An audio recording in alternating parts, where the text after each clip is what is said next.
Asante. Jina langu ni Renata Mzanji, afisa mawasiliano na uhusiano kutoka hospitali ya rufaa ya mkoa wa Dodoma.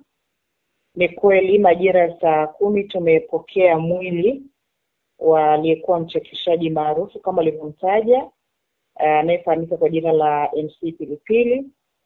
Tumepokea mwili ukiwa umesindikizwa na baadhi ya wanandugu ambao kimsingi kwa taarifa za awali kabisa, ikiwa ni maelezo kutoka kwa hao walioleta mwili, wametoka katika kituo cha afya Ilazo.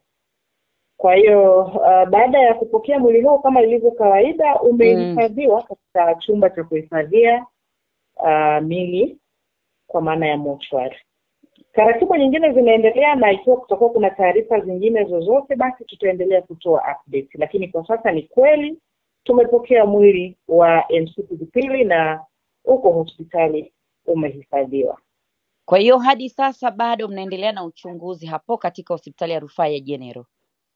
Naamini tutaendelea kutoa taarifa zaidi kwa kadiri tutakavyopata taarifa kutoka kwa madaktari, kwa kushirikiana kwa maana ya madaktari wa hapa, lakini pia hata kwa kituo alichokuwepo ndugu yetu mpendwa wetu marehemu